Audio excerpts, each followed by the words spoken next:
Bom, a gente vai dar início aqui no problema 3, que é referente à diarreia ou disenteria, que é o tema dessa tutoria, da onde a gente tem o histórico de Helena, 10 anos, que mora no município de Mandaguaçu, que foi ao UBS com queixa de vômito, diarreia e dor abdominal, com sensação de inchaço e flatulência há 5 dias. Relata também que teve diarreia aquosa, sensação de febre e mal-estar geral. Eu não vou ler todo o problema, senão vai ficar muito longo também, tá? Ela fez por uso de indicação de vizinha, uso de albendazol, que é um medicamento, tá? Também refere dor abdominal, que é moderada, tipo cólica difusa, e apresenta-se cansada e sem apetite. Dona Rosa refere que quando a filha tinha 3 anos também apresentou um quadro semelhante e ficou em observação no hospital para receber soroterapia na veia. O que mais? Bom, basicamente é isso. A gente fez o levantamento dos problemas a serem correspondidos de acordo com essa tutoria. Problema 1 foi diferenciar diarreia da disenteria. Problema 2 de classificar diarreia aguda, crônica e persistente. 3. Principais agentes que causam a diarreia. E o 4. Elaborar um plano de tratamento. Tá? Então, começando pelo 1, diferenciar diarreia da disenteria. Bom, basicamente a diarreia é um desarranjo intestinal, a qual ocorre, pode ser por causa alimentar, viral, bacteriana, tá? Na onde muda a absorção, a diferença de osmolaridade, a qual o intestino ele não consegue absorver o nutriente, e também há uma transferência de água para o lúmen do intestino, aumentando mais ainda no caso, uma diarreia aquosa. Ela pode ser de forma osmótica, secretora, inflamatória e desabsortiva. A osmótica é quando há essa troca, essa diferença de soluto que vai para o intestino, tá? Geralmente acontece por uso de laxantes ou pode ser por uma doença celíaca, tá? Onde, no caso, a pessoa parou de tomar o laxante, ele para de ter essa diarreia. E no caso, a doença celíaca pode acontecer também nessa questão na parte osmótica, porque ela gera também esse aumento do soluto, tá? Ela pode ser mista também. A secretora é quando há um dano na parede do epitélio do intestino, nos enterócitos, porque tem as vilosidades, as microvilosidades, a cripta. Então, dependendo do, do vírus, o que ele causa ali no epitélio, ele pode causar uma lesão e aumentar a secreção de hormônios, no caso, por exemplo, da motilina. Então, a toxina hiperestimula a motilina e aumenta a motilidade intestinal. Isso aí pode causar diarreia, diminuindo a absorção também e assim por diante. Tem a inflamatória, que pode ser causada por vírus, bactéria, tá? Daí a gente vai falar mais para frente os tipos de bactérias e vírus que podem causar essa diarreia, porque também vai alterar a parede, os enterócitos, né, a absorção.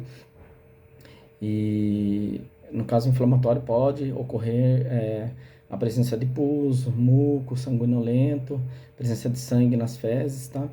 E tem a desabsortiva, que daí pode apresentar esteatorreia, desnutrição, às vezes pode vir com restos alimentares, tá? Isso aí vai depender do local onde está sendo lesionado ou está com dificuldade de absorção.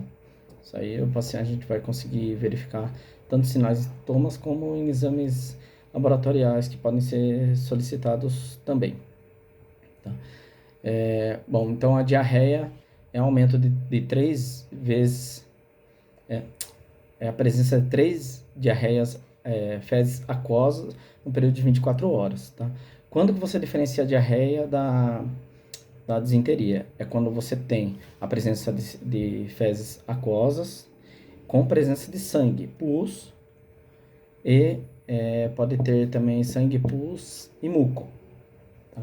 Porque geralmente na disenteria, ela tem um agente invasivo, que invadiu, entrou dentro dos enterócitos, pode atravessar a membrana basal e causar outros problemas para o indivíduo. Então, geralmente, ela tem essa característica, que é, na disenteria apresenta fezes com presença de sangue. Na questão 2, classificar diarreia aguda, crônica e persistente. Tá? A diarreia aguda bom, eu vou começar falando sobre diarreia, na verdade, alta e diarreia baixa, tá?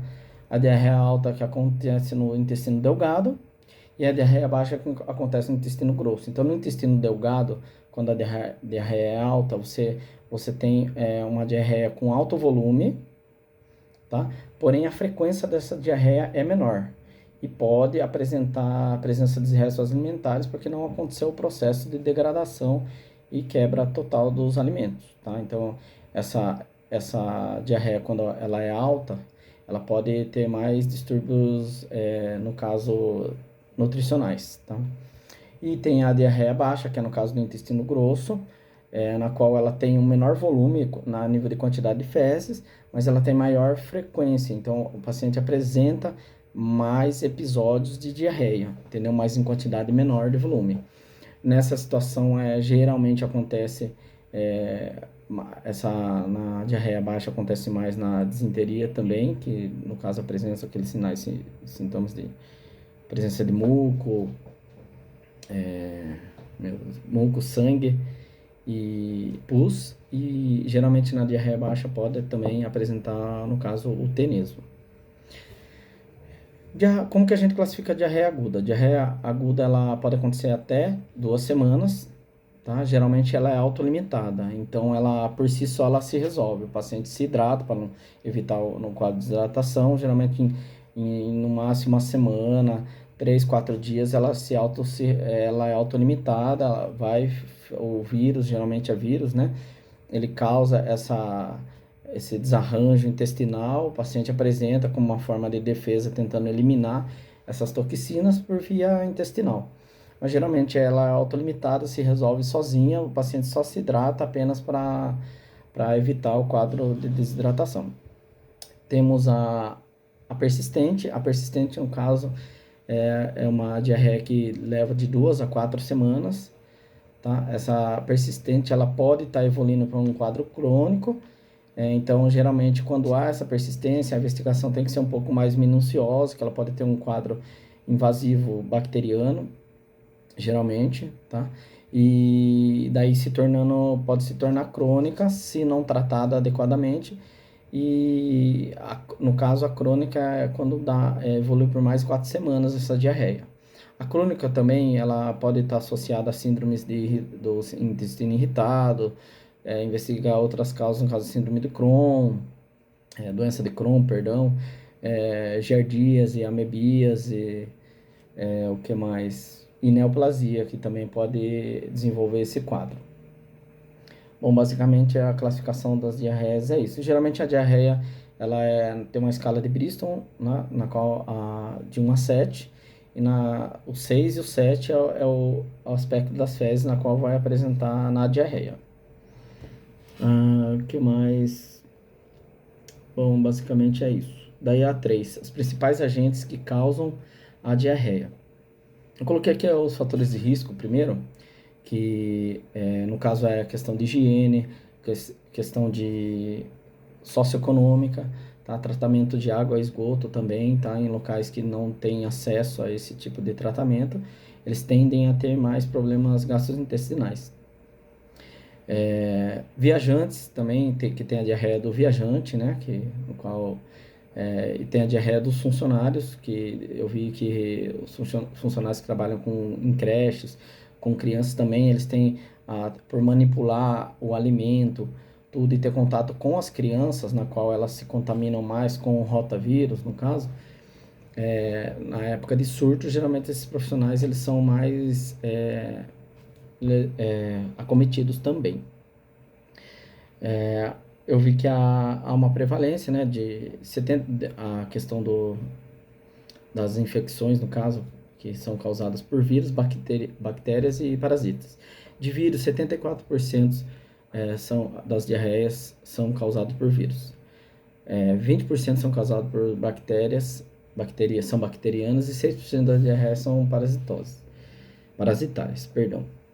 Eu vi também que o rotavírus é o que mais afeta, geralmente criança, né? Mas é o que mais afeta e que leva a um risco de uma desidratação aguda, um risco evoluir para um quadro grave. Eu vi que tem o astrovírus e o monovírus, tá? Que geralmente são os que acontecem em surtos, tá? Quando há surto de diarreia, de disenteria, diarreia principalmente, perdão, são ocasionados por esses vírus. Fora isso, a gente tem a Shigella, a Salmonella, a E. coli. A E. coli tem várias classificações, e tem a cólera e a salmonella. Então, esses são causados por bactérias, tá? Então, elas são extremamente invasivas, invadem o enterócito.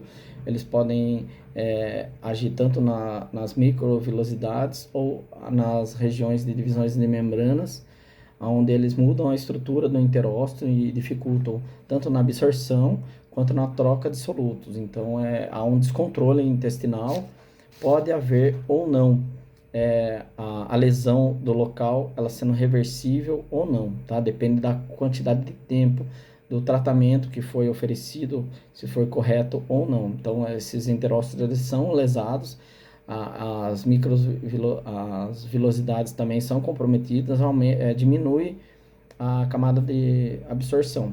Então, esse paciente pode ter hipovitaminose, desnutrição, né? Pode apresentar alguns outros quadros mais sistêmicos, pode ter lesão de órgão-alvo também, outros órgãos sistêmicos. O que mais? Eu vi também que nessa questão dos principais agentes, qual que é o problema? O paciente perde o volume e leva um quadro de desidratação. O que tem que tomar bastante cuidado são com os extremos de idades e gestantes.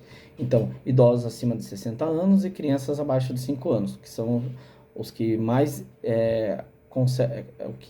eles desidratam muito rápido, né? E eles ainda não têm um sistema de recompensa tão eficiente igual de um adulto rígido.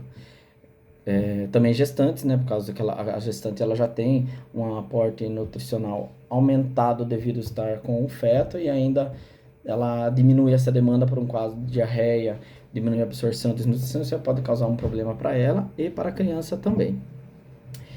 Bom, ao tratamento, elaborar um plano de tratamento, questão 4, elaborar um plano de tratamento. Bom, basicamente a gente tem que avaliar os sinais e sintomas do paciente, definir qual tipo de diarreia, diarreia aguda, persistente, crônica, é causada por algo invasivo, é bacteriano, é viral, é parasitário, de acordo com o diagnóstico que você vai fazer baseado na sua anamnese, histórico, exame físico, tá? O conjunto de sinais vai fazer com que você delimite seu tratamento. Então, se o paciente tem sinais leves de desidratação, apenas mucosa desidratada, não entra nesses extremos de idade, tá tranquilo, o quadro de diarreia começou agudo, mas deu uma diminuída, e você vê que ele está autolimitado, você vai orientar reidratação oral, vai fazer hidratação com soro caseiro, ou a pessoa pode comprar o soro que já vem pronto. Se for caseiro,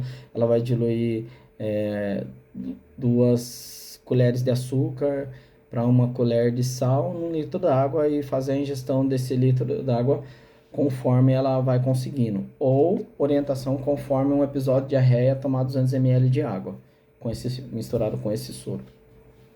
No caso extremo, criança, é menor que 5 anos, é idoso, ou por mais que às vezes a criança é mais de 5 anos, mas o volume da diarreia foi muito alto, você tem que fazer uma reposição, no caso uma soroterapia com eletrólitos, em questão endovenosa.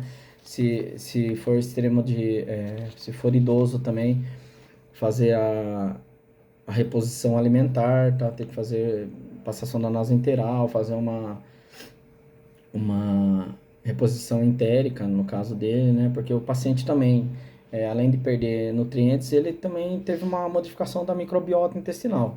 Então, assim, até esse paciente conseguir fazer essa reposição, voltar ao seu ritmo intestinal normal, isso pode levar alguns dias, né? Por mais que a diarreia cessou, mas às vezes ele pode ter algum perda de apetite, algo que contribua ele a não se hidratar e não se alimentar para melhorar esse quadro. No caso, a reposição endovenosa já falamos, sobre o soro caseiro via oral a gente já falou também. No caso, tratar a causa, então se no caso for bacteriano, você conseguiu identificar isso, você vai fazer o quê? Você vai entrar com antibiótico terapia específico para aquela bactéria, né? Se for viral, você vai ter que só tratar os sintomas, tá? E se de viral virar para bacteriana por algum motivo, você vai tratar com antibiótico. Então, antibiótico terapia tem que pensar muito bem para usar se for bacteriana. Então, assim, você tem que ter a certeza do diagnóstico. Como que você pode fazer esse diagnóstico? Você pode colher o PPF, exame de fezes, no caso você vai ver se é parasitológico, geralmente o paciente tem um pouco mais de cólica no parasitológico. Parasitológico, quando for por parasitas. O que mais? Se você se desconfia-se de outras causas, você também pode solicitar endoscopia ou colonoscopia, mas isso é para diagnóstico diferencial, tá? A diarreia não é bacteriana, não é viral, você acha que pode ser, não sei, uma doença celíaca, uma colite ou algo, um tumor, daí no caso você vai para esses exames, endoscopia e colonoscopia. Que mais? Você vai fazer exames laboratoriais, ureia, creatinina, você tem que fazer essa coleta quando o paciente está com uma diarreia aí avançada para verificar a questão renal, como que ele está. No caso, desidratado, você consegue avaliar também por essa ureia, creatinina. Hemograma completo para você ver se tem alguma leucocitose, tá? Então, no hemograma completo vai aparecer também. E acho que basicamente é isso, tá? Os sinais e sintomas de hidratação, acho que eu esqueci de falar.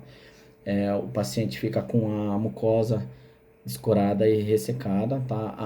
Fica com a língua sabugosa. Então você vai olhar a parte ocular, você vai verificar a parte oral do paciente, você vai verificar o turgor da pele, como que tá esse turgor, se a pele está ressecada ou não. Idoso aparece mais isso, tá?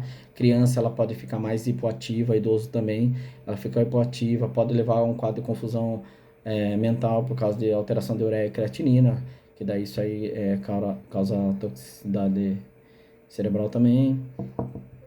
O que mais? O volume da urina, você vai ter um volume de urina, que geralmente criança ela para de urinar para tentar fazer essa parte compensatória, e daí você faz hidratação endovenosa e você vai conseguindo avaliar se está sendo compensado ou não, de acordo com a urina, que a criança geralmente vai ter ela piora muito rápido também, ela tem uma resposta muito rápida ao tratamento quando ela é eficiente. Idoso também, é um pouco mais devagar, mas ele também tem essa resposta. E eu acho que basicamente é isso, tá? Muito obrigado.